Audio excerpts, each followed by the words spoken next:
We're back. Live Zone Sports. I'm Mazzi. That's Live Zone back in your ear and on your screen. Ready to talk football. It's the extra point.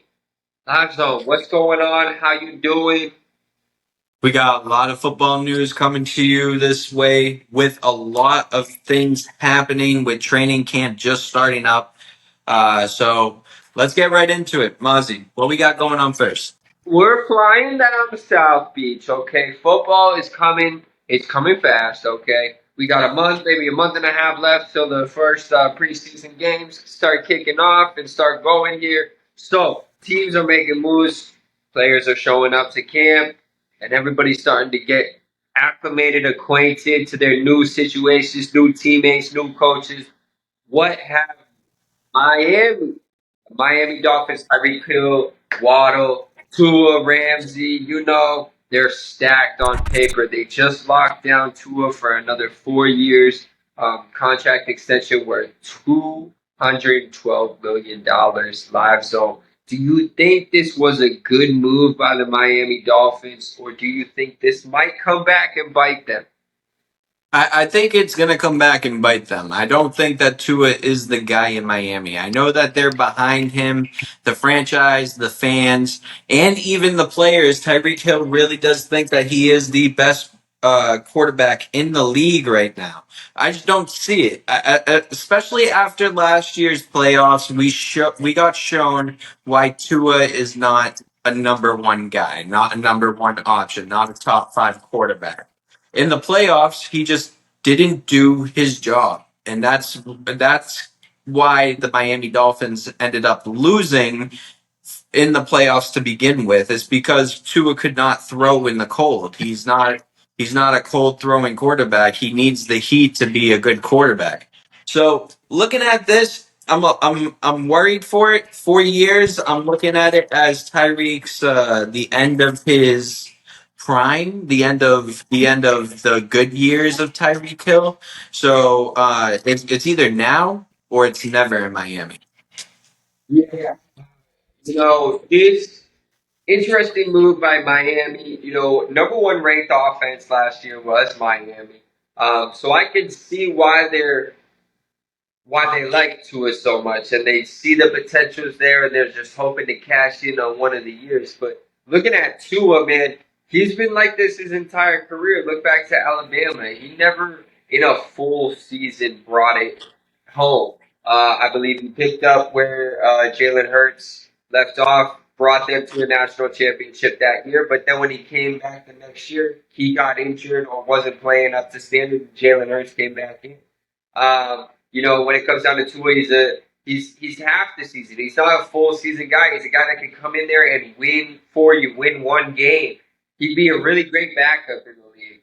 But as far as Tyreek Hill saying that he's the number one quarterback in the league, I got three people in mind right off the bat. Burrow's better, Mahomes is better, and you can even give me Herbert from San Diego. I mean, not San Diego, L.A.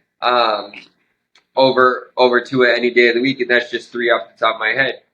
Tua is not there for the whole season. He's one concussion away from not playing football again. 4 years, $212 million. Kind of crazy for what if. If this was the Tyreek Hill that we were talking about, I think it's a totally different conversation. How is Miami going to end up paying for Tua, Waddle, Tyreek, and Jalen Ramsey on the team live zone? I don't know how that's going to work. Do we really think this team, even with these pieces, is competing with the likes of, even Kansas City, the Bengals, even the Steelers this next coming year? I mean, God, the Buffalo Bills still I take over Miami in a head-to-head. Too many questions. You think they're going to contend for the Super Bowl, and how are they going to pay their players? I do think that they can contend. I do think that Miami can be a contender in the AFC. It really just depends on how Tua is structuring his development in the game, right? I think that Tua can be a great quarterback if he learned how to throw in the cold, but the cold is like Tua's. kryptonite. It stops him from being a great quarterback. So for that reasoning, I do think that they can contend if they can control what Tua is doing on the field. But at the same time, why would you pay $212 million for 4 years for somebody that can only be on the field for half of the year, right? So that's my only problem. Now with the paying structure, you got Jalen Ramsey, you got Tua, you got Jalen Waddle, and Tyreek Hill. Those are four big names that are going to all want big money. I don't know how you're going to structure that pay, especially when you just gave Tua $212 million. That's the thing that I'm more worried about. I'm not worried about the contending because I think that they're going to be a contender no matter what. Because Miami always seems to be a contender. Maybe not in the whole league, but in the AFC and especially in the AFC East. So for me, it's more just the structuring on pay and how they're going to get that pay situated when it's 3 years down the road and Tyreek and Waddle and Ramsey need a contract. Yeah, again, it's just yeah, I agree with you on that. We're gonna have to see um, how what they finagle with this, if it's going to pan out for them. If one of these people gets injured, I think all this money and all this time and all this effort is wasted on nothing. I think it's just such a large risk for such a small potential payoff, in the end. Moving forward, we do have other teams that are going down. We have other issues going down in the NFL. Gonna go over to Cincinnati, who we were talking about with Miami. Joe Burrow, one of those quarterbacks that I would put above Tua. His number one, his wide receiver one, has been at MIA. Two training, two consecutive practices in a row. Questions and concerns are arising between Cincinnati Bengals fans. Live Zone. Is something happening in Cincinnati? Is Joe and Jamar having problems behind the scenes, or is this just water under the bridge? He's probably just got something going on. This has happened 3 years in a row. 3 years in a row with Cincinnati. All right.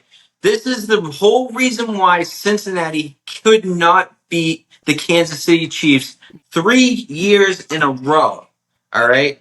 They're not on the same page, right? You have Jamar that's missing practices. You have the second wide receiver. Oh my God, what's his name? Yeah, you have T. Higgins that wants to get traded and is holding out on training camp. You have Joe Burrow that really cares about his haircut more than football, and there's still no offensive line in Cincinnati. Not one presence in Cincinnati. Not even the coaching. Cincinnati is going downhill in my eyes. And this is, in what I'm seeing, this is going to be the third year in a row that Jamar Chase and Joe Burrow are not on the same page and the Cincinnati Bengals start slow. Yeah, so you thinking that Cincinnati is dead in the water again? Do you think they'll win their division? No, not with all this bullshit going on. They need to either make some moves or they need to get their team put together and all on the same page, because going into training camp when you should be working your hardest, both of your wide receivers are just sitting on the sideline or not there because they don't want to play in Cincinnati or they just want to look pretty in a uniform.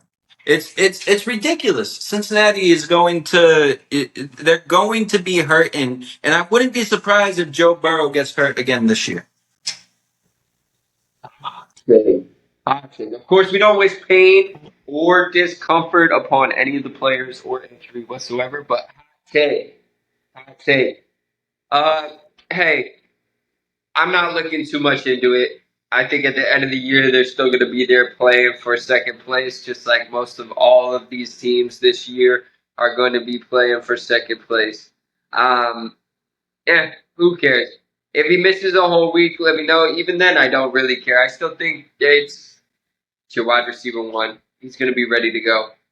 If he doesn't show out week 1 or week 2, then this is then going to become more of an issue. But if the Bengals start 2-0, nobody's looking at this 2 consecutive practices missed by any means The whatsoever. reason why I'm talking about this, right, is because this has been happening 3 years in a row when an important player on the Cincinnati Bengals misses training camp because they don't want to put the work in for another 2 weeks, and then they start off slow because they have no offense. They have no offensive line. Then week 4, Joe Burrow gets hurt. It's the same thing every year, and it's stopping both Joe Burrow and Jamar Chase from being one of, if not the greatest duo in NFL history. That's a lot of potential. We'll see though for the upcoming. I I can see where your concern and frustration is and what you're calling out, and that is a little weird. 3 years in a row, 3 times in a row, not making it happen. And Maybe there is a correlation. if you're playing fantasy football, I'm telling you right now, stay away from T. Higgins, stay away from Jamar Chase, and stay away from Joe Burrow. They're just going to hurt your team. I'm telling you right now. Speaking of people not showing up, Baltimore in the same division. Maybe it's a division thing. Maybe it's a division thing because Lamar's not showing it up to training camp so far, and they just acquired Derrick Henry. What does this mean? Is this a bad look? Are they seasoned vets at this point that they're on the same page behind the scenes and talking to each other, or is it actually something that needs to be talked about more for these teams? Like you said with Cincinnati, it's 3 years in a row. That's an issue. This new player coming in, your star quarterback, is not there at training camp. It's not a good look if you're judging a book by its cover. But do you think there's behind the scenes and everybody's in communication? Or is this, again, something to worry about? I mean, it's definitely something to worry about. I don't think it's as big as Cincinnati and as big as the scale of Cincinnati, but Lamar not showing up to training camp, I mean, that just looks to me like Lamar's frustrated with the offseason that the Baltimore Ravens had. It looks like to me that Lamar was looking for more wide receiver help. I mean, they didn't go out and get Odell Beckham Jr. back. Really, you really only have Mark Andrews there, and then a bunch of second best wide receivers on the team if you were to put them anywhere else. So it looks like to me like Lamar is a little frustrated. I mean, they went out and got Derrick Henry. It looks like they're going to have a run heavy game this year. But it's still worrying for Baltimore. Now, the thing that I'm looking at is Derrick Henry is not a first or second year player, right? That's known. He's a veteran. He could be one of the best running backs in the league still to this day, and probably will be this year with the offense of the Baltimore Ravens. If I was Derrick Henry and I was coming to Baltimore to go play with Lamar Jackson, and Lamar Jackson didn't show up on me, as a veteran, that's a problem to me, and I would be having a talk with Lamar myself. But that's just me. I don't know what's happening in the locker room with all these teams. I don't know why players or star players are not showing up to training camp. Maybe it's just because they want to get more reps for the rookies.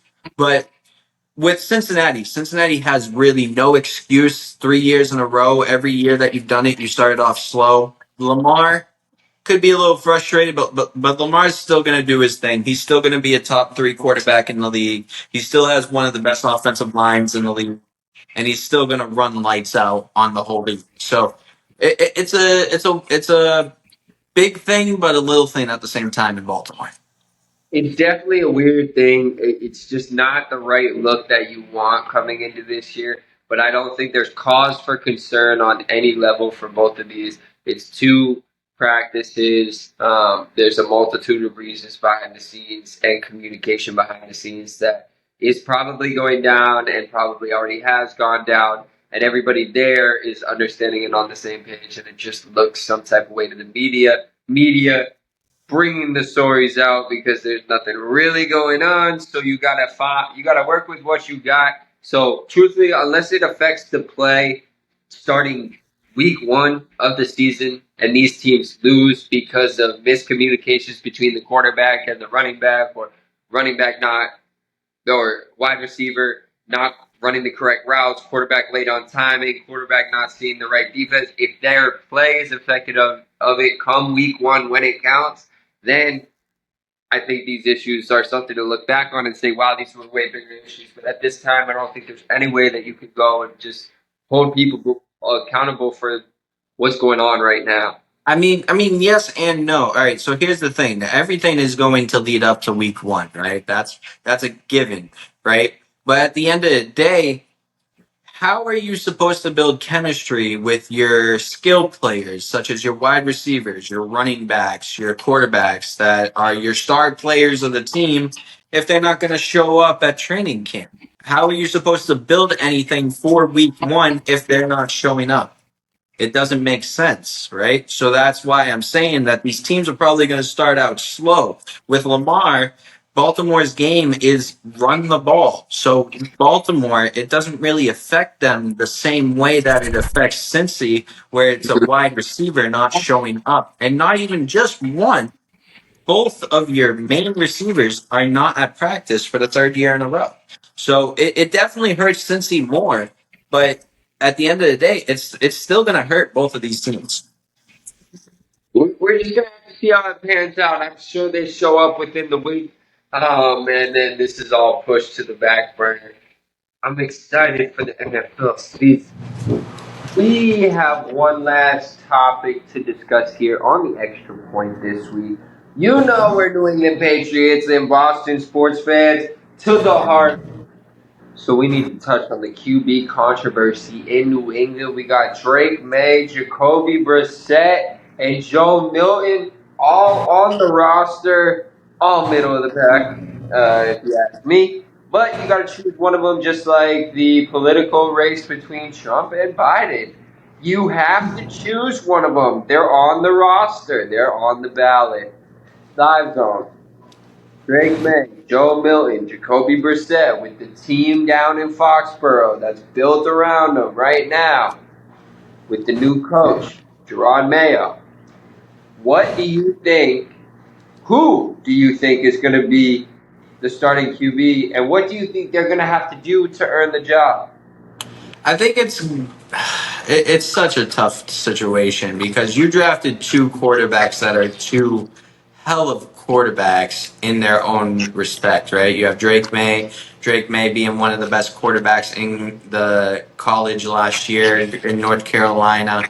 Obviously, he was the guy that they want to build around for the future, right? That's simple. Milton, on the other hand, I said this in combine, 67-yard drop passes like it's nothing, looking like Josh Allen. He's a raw talent, yes, but you got to give him time to develop. I just hope that they keep him on the roster. I'm looking at Jacoby Brissett. My guy this year is Jacoby Brissett. I think Gerard Mayo is going to make the smart decision to not give one of the first year quarterbacks a big head and ruin them the same way that Bill Belichick ruined Mac Jones. I just think that overall, Gerard needs to make the best decision for the Patriots, and that's to let Jacoby Brissett start off the year. And then after that, once they're 0-4, 1-3, maybe 2-2 if lucky, then you give the start over to Drake May. I think that's the route that they're going. Me personally, I'm looking at Milton. He is a tall boy. He is very tall. I would be looking to move him at a wide receiver position. They could do a lot with a wildcat in that situation with Joe Milton at a wide receiver spot.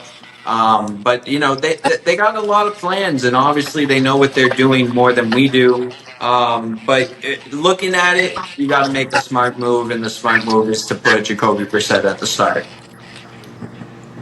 Hey, I mean, I don't know if it's necessarily the smart move when you don't have a smart move. Listen, the Patriots aren't playing for anything this year, okay? Going into this year, I don't care what anybody says. They're not contending for anything. They're not contending for their division, for sure. They're not going to be in contention for any kind of playoff spot. The only thing that they might have a chance at is a wild card, but looking at their schedule, it's a gauntlet. All right, let's chalk it up to a 4-13 season. Let's just call it what it is. It's going to be a rough year for Patriots fans. I think you give each one of them a shot, kind of like what you're saying. Maybe start with Jacoby. 3 games, 4 games. Then we bring in Drake May or Joe Milton, 3, 4 starting games. Then we bring in whoever else we want. I say trial and error all year long. I don't think there's going to be a number one guy. I don't think there's going to be a guy that comes in and wins this. I think it's, like you said, you should give it to the veteran who's been in the league, who's already, what you're going to get pretty much with this 50-50. You might get 13 touchdowns, but you'll probably get 9, 10 interceptions from the guy for a full season. Nothing crazy, you know what I'm saying? And then the rookies, if you want to sell tickets, you start the rookies on the first game of the season. I don't think they're here to sell tickets. I think they're trying to figure out what their future's like for New England. So I think they're going to play it safe, like you said. Start Jacoby, bring in Drake May, then Joe Milton. I'm really excited to see Joe Milton in every single way. I think he can be a special one, like the likes of a Tom Brady. Just drafted late in the rounds. Just raw talent. Nothing that blows you away, but his work ethic might break down and get it done really well. So, end of the day, it doesn't matter who they pick. There's no right or wrong decision for this season because the Patriots are not in contention for anything. I do think that they have a little bit smaller chance than what you're saying, though. I do think that listen, Jacoby Brissett has been surprising us ever since his first year in the league when he was on the New England Patriots when Tom Brady was out. I mean, he got 2 wins in 2 starts, right? He came in after Jimmy Yeah, Garoppolo what do you got win? hurt. What do you win? 13-9 and like 12-15 in Hey, those 2 games. and then after Didn't score a that, touchdown. Yeah. and then after that, he went to Indianapolis and he did pretty well there. He was a 50-50 guy, kind of like a Kirk Cousins type of thing for Indianapolis. I mean, it wasn't the worst thing to sign Jacoby Brissett. I just think that when it comes down to it, we saw what happened to Mac Jones. We saw what happened to Zappy when we just threw him to the wolves. I don't think that you can do that with Drake May or Milton because I think that it's definitely going to be a developing year for not just their quarterbacks but also their wide receivers. They got 2 really good wide receivers for what they got. I just think that you need to. It's the same way that Russell Wilson, right? Russell Wilson came in and Hasselbeck was the starting quarterback for the Seahawks for a few games, and then they would let Russell Wilson go off. I think you're going to see that with Drake May. I think the number one guy in New England right now that everybody wants to see is Drake May, but they knew what they were doing because they saw potential in Joe Milton. He's a raw talent, yes, but when he develops, there is a possibility that Joe Milton is a better quarterback than Drake May. I definitely when they pan out, when they grow and when they get experience, I think the Patriots come into a little contention with a Drake May or a Joe Milton, whichever they decide to go with. I don't think they're in contention with the Jacoby Brissett. I think it all comes with time, though. This season, as far as I'm concerned, is a wash. It's all developmental, and the focus should be all about developmental. It shouldn't be putting guys out there to the max, watching them get injured, and then changing your entire situation for the next year. You're trying to rebuild something. You're trying to get back to something. A winning culture of 20 plus years of the greatest quarterback that any team's ever seen in the greatest city in the greatest sports city that any team can play in. It's a very impossible task to live up to. So it's just one day at a time for New England. But I do look forward to Joe Milton and Drake May being stars in the league, hopefully. All of this stuff, we're just going to have to see how it pans out. We speculate. Our job is to speculate on all these things, and then we wait and see what happens, and then we say, I told you so when one of our points are right. So, you know how it goes, bro. We just got to see how it pans out, and that's how it goes. Yeah. Anyways, We love being here with you. We got things on the way. It's the Live Zone Sports with Mazzi and LiveZone. As always, we gotta let you know what's up.